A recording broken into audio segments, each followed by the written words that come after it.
into round 4. And we have a great matchup here. Hans Niemann against Nodirbek Yakubboev. I think people used to call him the other Nodirbek, and it's in jest, but I think it is a slight. I mean, this guy almost made the candidates, didn't he, in the World Cup? So he also beat Nodirbek, I remember, in a playoff match. They were tied for first after the event, and he beat his compatriot and friend. So this guy is a top-class player, and Hans knows it. This is a world-class matchup right here. Isn't it funny, though, in retrospect, how crazy that Uzbeki Olympiad win seemed at the time, and how natural it seems when you're looking at the names right now? Yeah. You got Abdusattorov, Yakubboev, you've got Sindarov, you've got Vokidov and Vakidov. You've got many more players waiting in the wings. So, yeah, this is a country that has a wealth of talent. They're super strong, and don't be surprised for the next bunch of Olympiads if they're right up at the top. And here, Yakubboev has the black pieces. He's playing what I would deem a very passive position. There's a bishop back here that's staring into a knight. This knight can move, but not only do you offer a trade, which weakens your pawns, but this knight from Hans, which is on the rim, would love to sink its teeth into a more aggressive square. They call it the knife on f5 or the knight on f5, because a knight from that square, it puts pressure on a pretty critical point in black's position. So right now, Nodirbek has all his bases covered, but he's very passive. GMs don't like to play like this. And he's just trying to find a move here. It's really not easy. I was not thinking about future Olympiads that you were talking about. I was trying to think in my head, besides USA, who would be a favorite against Uzbekistan right now, especially with Russia not being able to field a proper team? India, of course. Yeah, of course, India. These matchups are toss-ups at this stage. When you get down into it, certain teams may be a little bit lower on average rating, but have such strong talent just available. And Iran is a great example of this as well. Yeah. Of course, Ajedrez plays for France, but even after that, they were a very competitive team, spearheaded by Parham at the top. Amin Tabatabai as well has crossed 2,700. I don't know if he actually won the Reykjavik Open, but he was 7 out of 8. He started with 7 wins in a row. He seemed unstoppable. So we went to Sina Movahed, who's going to join those ranks. So just so many strong players. And, Uzbekistan, very, very strong. And I don't know what happened in this game, I'm going to be honest with everybody watching, that before I started talking, the position was closed and passive. And this often happens. When players are passive and they're desperate for space, they lash out, and they do so at the wrong moment, because what black has done is thrown kingside pawns up the board, but there's a black king that is in the center, and I'll put it in red because Hans will be smelling blood here, that this knight can join the party, threaten a fork. This flank is ready to be opened up. In fact, white is threatening to just win a pawn directly. This is as bad as it gets, and Hans, he looks cool as a cucumber because he's like, this one's over. Black has played a lot of iffy moves, and his position is strategically unsound, and it's about to collapse. He looks extremely comfortable here, Hans. Yeah. I think that even as strong as Yakubboev is, players much lower rated than Hans would be looking at this position like, I got this. This is over. And look at all these critical, juicy light squares.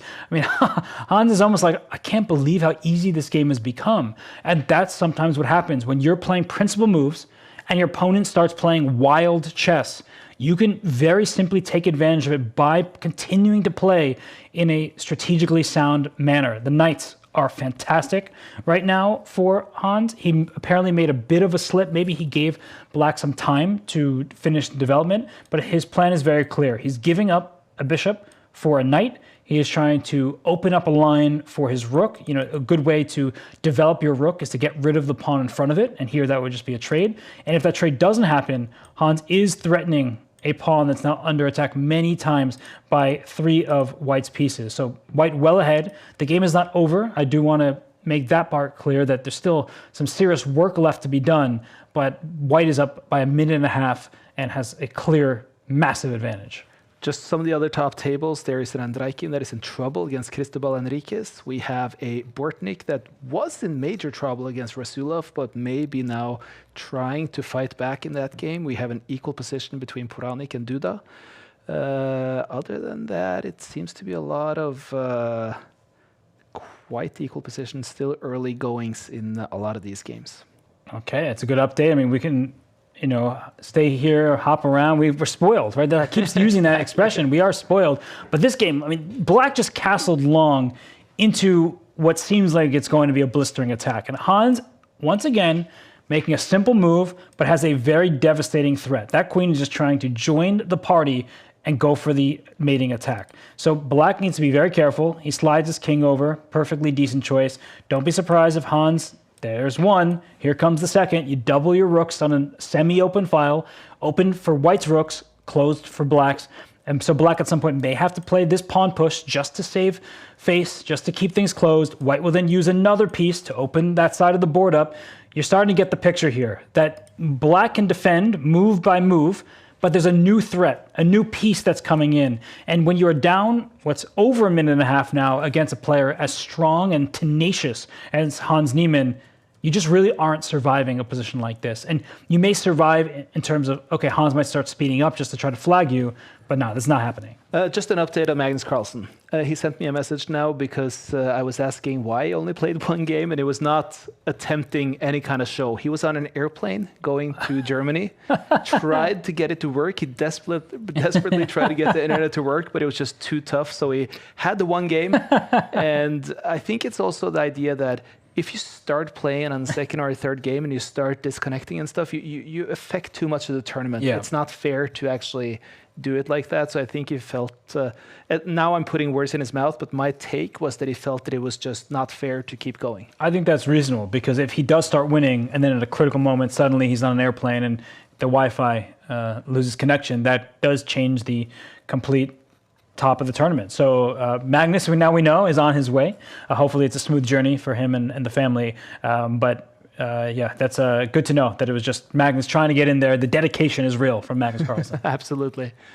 Oh, there's going to be a smothered checkmate. That's my thought here. Look at this. The 16-year-old that we just followed earlier, Pozerevsky, who beat Witty Alien. He's now at 3.5 out of 4. That's a great score for Semyon Pozerevsky. Yeah, he's a known name. He is really talented online, over 2,900. I think he's even been over 3,000, which is such a high rating. It probably puts you at the top 70 to 100 players. I'm not entirely sure these days because more and more players are reaching that threshold. But Pozerevsky, great player, young, hungry, and only going to get better. And oh my goodness, I mean, I'm just waiting for a checkmate over here. But Hans continues to encroach on Yakubboev's king. But Yakubboev, to his credit, putting up some really good defense. And wow, the bar actually just went to the middle, which means that, in fact, black is even slightly better all of a sudden. I don't believe it. From a practical point of view, given the clock situation, Hans still has to be doing well. But I think the key here is that black's pieces are now freer, and suddenly the white king isn't so safe. More black pawns can start marching up the board. So Hans's king suddenly in a bit of an iffy spot, but he still remains well ahead on time. And ooh, that's a game ender right there. Yakubboev made the move I suggested. That's a double attack that he wasn't expecting for sure. I told you earlier, Bortnik was in trouble against Rasulov. Are we surprised that Bortnik fought back when we're reaching a later stage and won that game? Never surprised when Bortnik wins. Doesn't matter who his opponent is. When Bortnik plays chess, I often expect good results from him. I'm more surprised by what is happening now with Cristobal Enriquez against Dmitry Andraikin, where it seems troublesome for Andraikin. Ooh, okay. Well, now that Hans Niemann, he does pick up